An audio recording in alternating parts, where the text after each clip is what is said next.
મિત્રો, હોળીની આગમાં આ 5 વસ્તુઓ ભૂલથી પણ ન નાખતા, કેમ કે આનાથી વિરુદ્ધ અસર થઈ શકે છે, ગરીબી આવી શકે છે અને ઘરમાં કંગાળી છવાઈ શકે છે. કેટલાક લોકો અજાણમાં હોળીની આગમાં એવી વસ્તુઓ નાખી દે છે જેનો ખોટો પ્રભાવ પડી શકે છે. તેને ખબર જ નથી કે આ વસ્તુઓ સળગાવવાથી ઘર બરબાદી પણ આવી શકે છે. તેથી આ વિડીયોમાં અમે તમને જણાવશું કે કઈ વસ્તુઓ હોળીની આગમાં બિલકુલ ન નાખવી જોઈએ અને કઈ વસ્તુઓ નાખવી શુભ છે. પંચાંગ અનુસાર આ વર્ષે ફાલ્ગુન પૂર્ણિમાની તિથિ 13 માર્ચ ગુરુવાર સવારે 10:36 છે.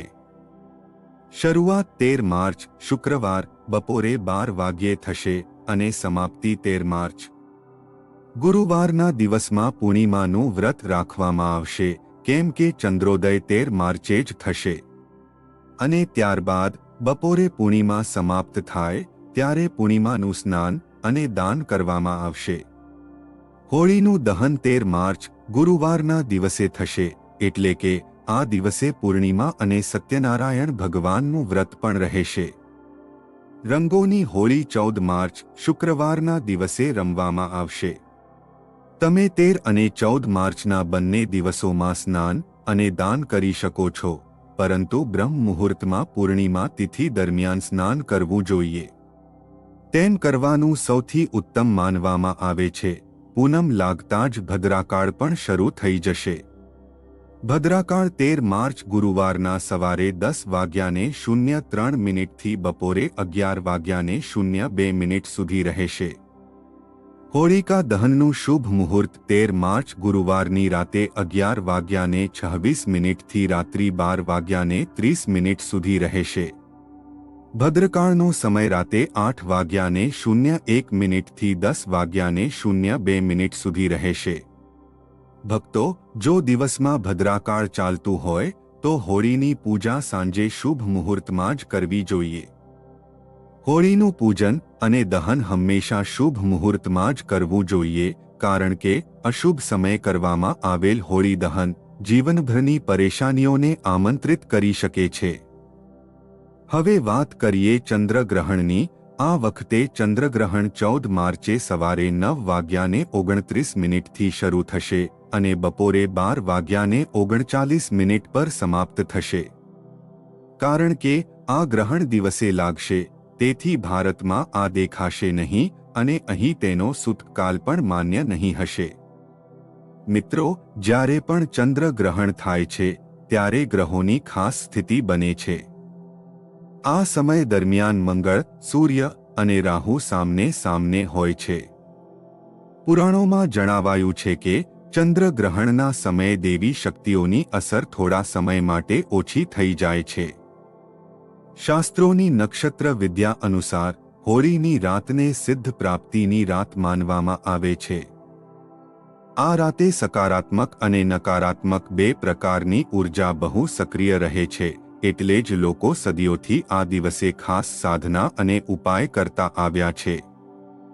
એવું માનવામાં આવે છે કે હોળીની રાત્રે કરવામાં આવેલી સાધના બહુ અસરકારક અને ફળદાયી હોય છે, જેના કારણે ચોક્કસ લાભ મળે છે.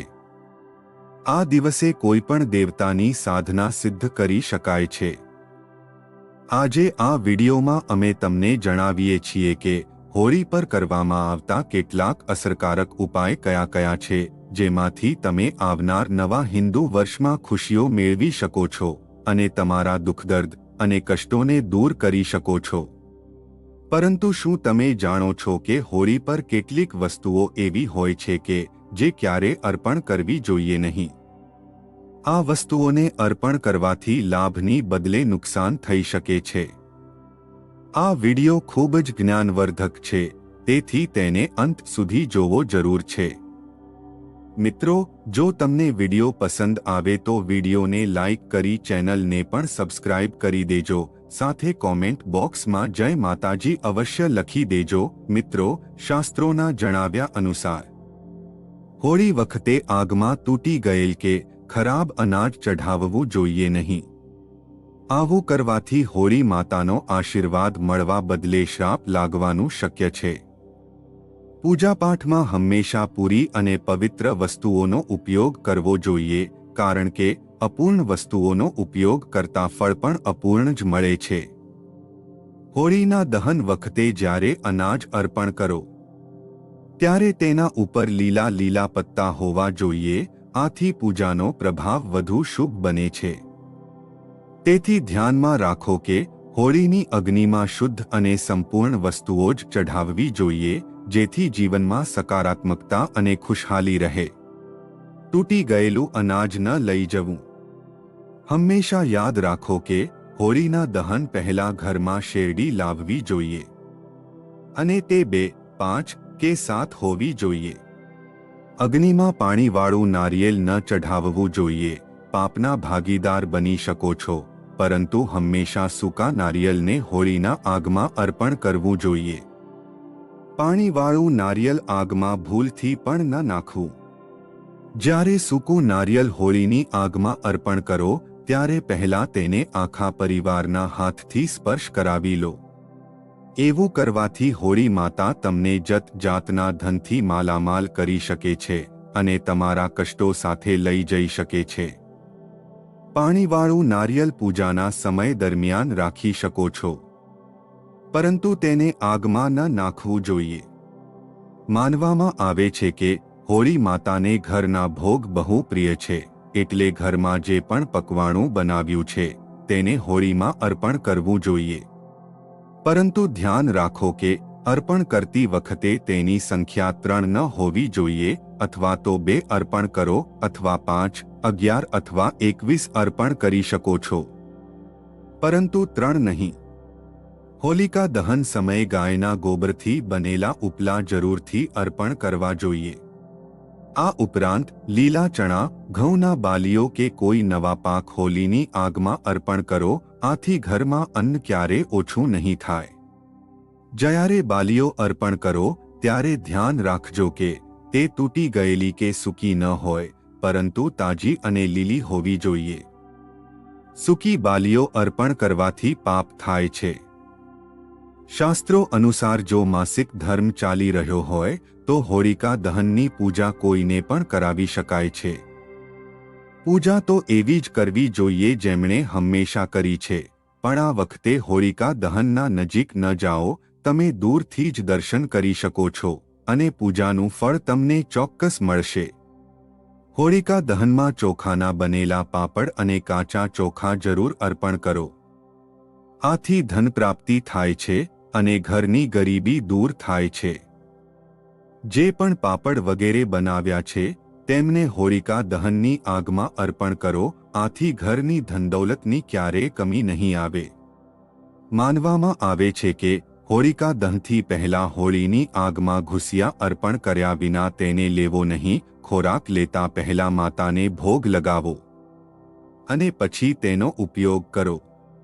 અને બધા પરિવારોએ ગુજિયા એકબીજાને ખાતર જરૂરથી આપવી જોઈએ.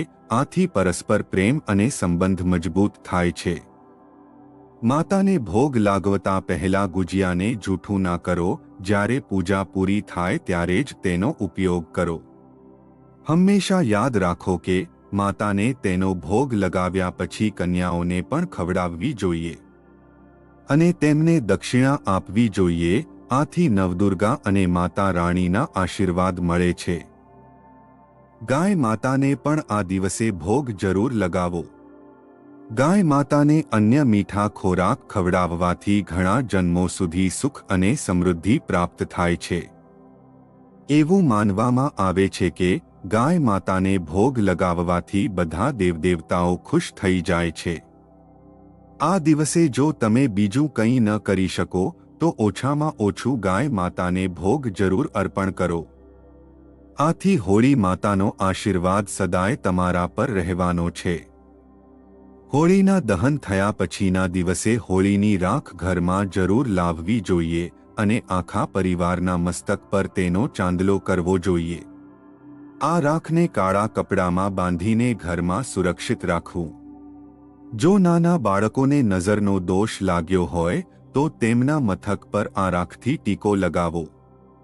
એટલે ખોટી નજરનો પ્રભાવ નહીં પડે. કપડામાં બાંધીને દુકાનના ગલ્લા અથવા લોકરમાં રાખવાથી ધન વધે છે અને કોઈની ખરાબ નજર નહીં લાગે. હોળીની રાત્રે કેટલાક ખાસ ઉપાય કરવાથી ઘરમાં સુખ અને સમૃદ્ધિ આવે છે અને નકારાત્મક ઉર્જા દૂર થાય છે.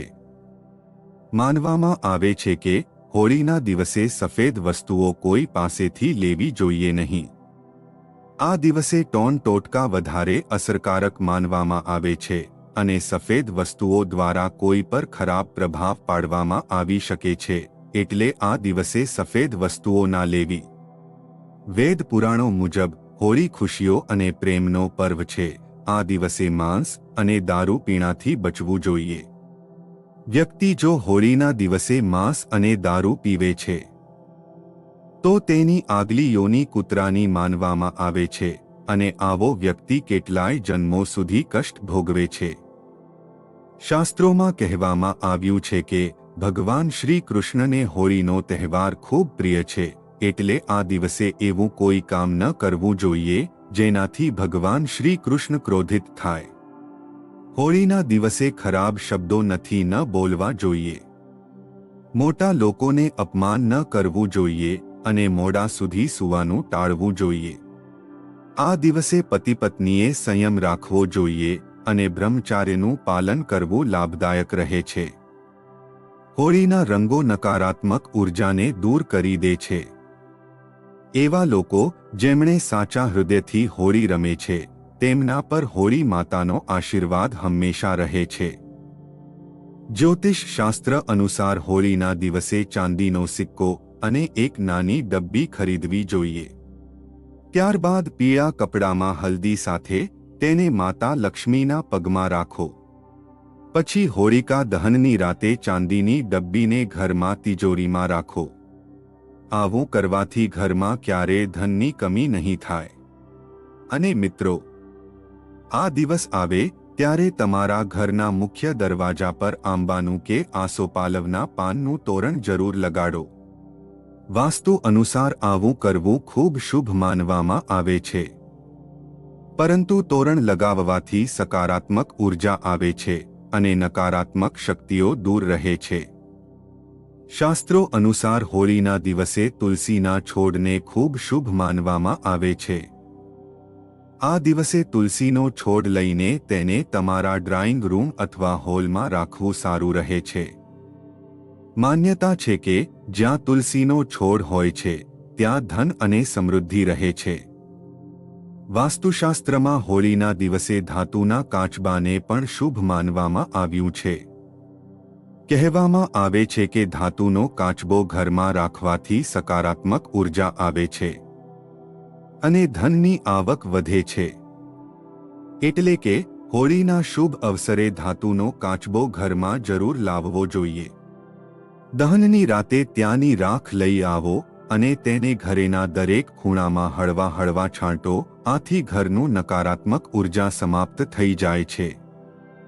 સાથે જ હોળીના દિવસે સવારે ઘરના મુખ્ય દરવાજા પર તોરણ જરૂર લગાવો, કેમ કે પૂર્ણિમાની તારીખ માતા લક્ષ્મીને બહુ પ્રિય હોય છે. આથી ઘરમાં તેમના આશીર્વાદ રહે છે.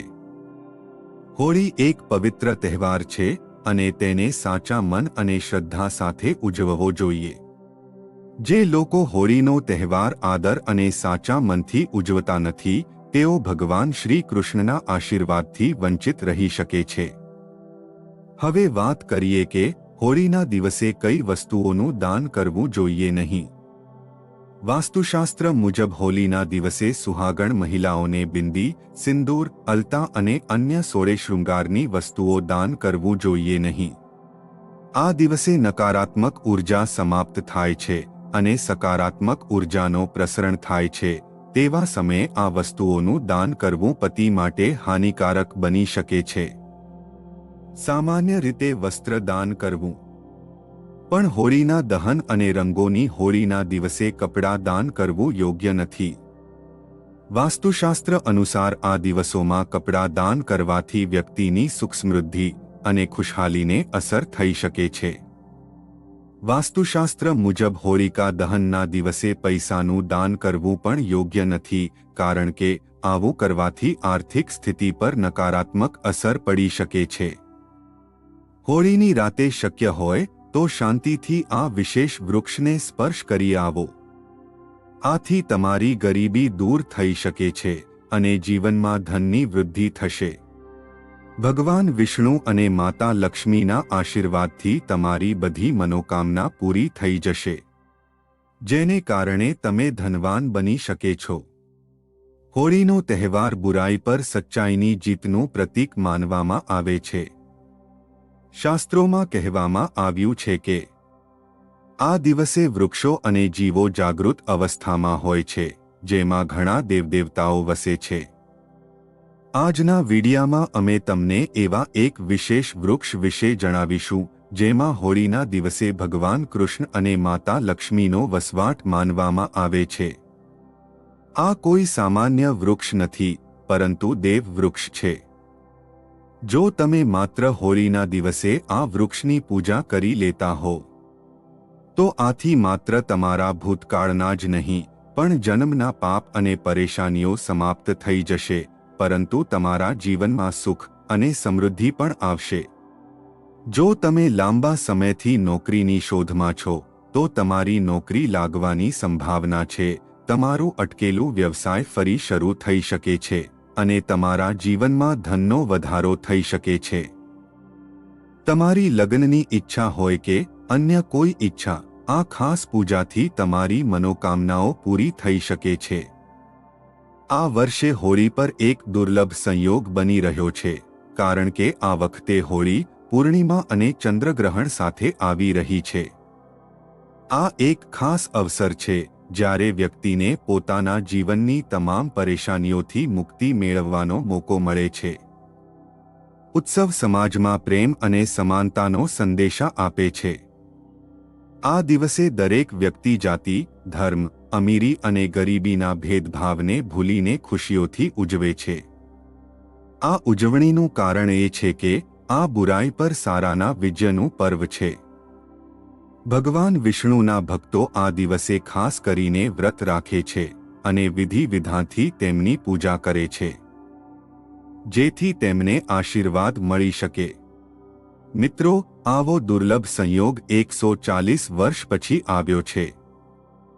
આવો અદ્ભુત અને સોનાનો મોકો હવે તમારા પાસે છે. હવે તમે વિચારતા હશો કે હોળી પર આ વૃક્ષને સ્પર્શ કરવાથી માતા લક્ષ્મીજીના આશીર્વાદ કેવી રીતે મળે છે. મિત્રો, હોળીના દહન કરતા એક દિવસ પહેલા કરવામાં આવે છે.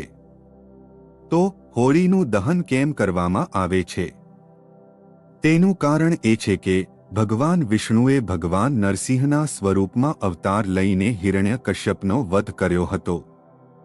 તે જ દિવસે હિરણ્યકશ્યપની બહેન હોલિકા પણ આગમાં બળી ગઈ હતી. તેથી હિન્દુ ધર્મમાં હોળી રમવા પહેલા હોલિકા દહન કરવામાં આવે છે. જૂના સમયમાં લોકો વહેલી સવારે જાગતા હતા, આખા ઘરની સફાઈ કરતા હતા, નહાતા હતા અને કોઈ પણ દેવ વૃક્ષને પાણી અર્પણ કરતા હતા. તેમને સારી રીતે ખબર હતી કે વૃક્ષો અને છોડમાં અલૌકિક શક્તિઓનું રહેણાંક છે. દેવદેવીઓની દિવ્ય શક્તિઓ તેમાં સમાયેલ છે. જો દરરોજ વૃક્ષોને પાણી આપીએ અને તેમની પૂજા કરીએ, તો વ્યક્તિના જીવનની દરેક સમસ્યા દૂર થઈ શકે છે અને ચમત્કારી પરિવર્તન આવી શકે છે. હોળીના દિવસે જો તમે કેટલાક ખાસ વૃક્ષોને સ્પર્શી લો અને વેદપુરાણ મુજબ થોડી પૂજા અર્ચના કરી લો, તો ભગવાન વિષ્ણુ અને માતા લક્ષ્મીજીના આશીર્વાદ ચોક્કસ રીતે મળશે.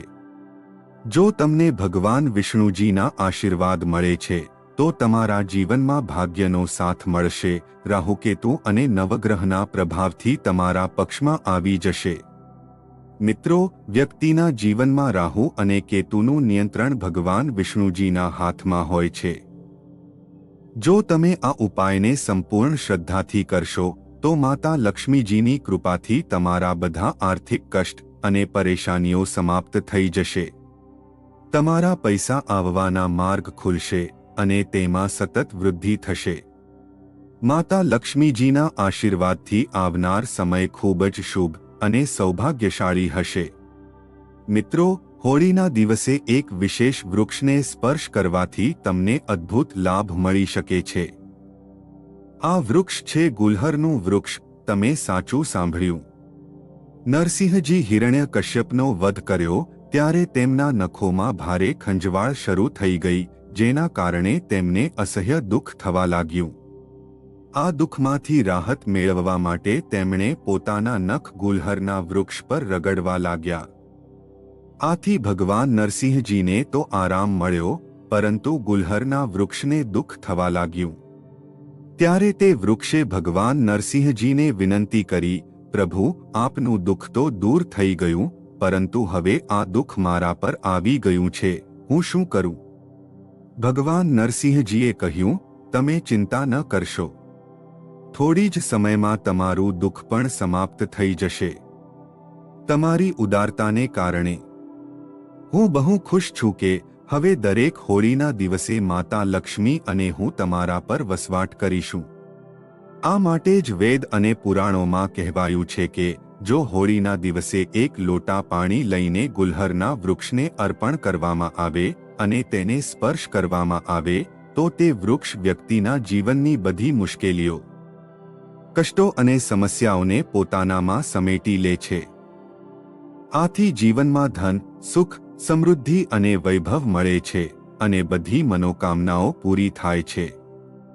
જો હોળીના દિવસે આ વૃક્ષને સ્પર્શ કરવામાં આવે તો સત્યમાં ભગવાન વિષ્ણુ અને માતા લક્ષ્મીનો આશીર્વાદ મળે છે. તમે તમારા પરિવારના જીવનમાં સકારાત્મક અને ચમત્કૃતિક બદલાવ લાવવા માંગો છો તો તમારું ભાગ્ય હંમેશા તમારો સાથ રહે. જે પણ કામ શરૂ કરો તેમાં સફળતા મળે, નવગ્રહ તમારા અનુકૂળ બને અને ભગવાન વિષ્ણુજીના આશીર્વાદ મળે તો તમને આ નાનો ઉપાય કરવાનો છે. હોળીના દિવસે સવારે કે રાત સુધી કોઈ પણ સમયે સારી રીતે સ્નાન કરી લો, એક લોટો પાણી લો અને તેમાં 5 એલચી નાખો. પછી ઘરના નજીક કોઈ પણ પીપલના વૃક્ષ પાસે જાઓ. ભગવાન શ્રી કૃષ્ણે ભાગવત ગીતામાં કહ્યું છે કે વૃક્ષોમાં હું પીપલ છું, એટલે પીપલનું વૃક્ષ હિન્દુ ધર્મમાં સૌથી વધુ પૂજનીય છે. શાસ્ત્રોમાં કહેવામાં આવ્યો છે કે ભગવાન વિષ્ણુજી હોળીના દિવસે પીપલના વૃક્ષમાં રહે છે. તમારે એક લોટો પાણી પીપલના વૃક્ષ પર અર્પણ કરો. પીપલના વૃક્ષની 11 પરિક્રમા કરો, કારણ કે માતા લક્ષ્મી અને ભગવાન વિષ્ણુને 11 સંખ્યા ખૂબ પ્રિય છે. 11 વાર ભગવાન વિષ્ણુજીનો બીજ મંત્ર જાપ કરો, ઓમ નમો ભગવતે વાસુદેવાય નમઃ. જો તમે આ હોળી પર ચંદ્રગ્રહણ અને પૂર્ણિમાના દિવસે આ ઉપાય કરી લીધો તો તમારું દુર્ભાગ્ય દૂર થઈ જશે અને તમારું ભાગ્ય મજબૂત થઈ જશે. મિત્રો, તમને અમારી આ માહિતી કેવી લાગી તે કોમેન્ટ બોક્સમાં જરૂર જણાવો. મિત્રો, જો વિડિયો પસંદ આવ્યો હોય તો લાઈક કરી દેજો, ચેનલને પણ સબસ્ક્રાઇબ કરી દેજો અને કમેન્ટ બોક્સમાં જય માતાજી અવશ્ય લખી દેજો. આ વિડિયોને અંત સુધી જોવા માટે તમારો ખૂબ ખૂબ આભાર.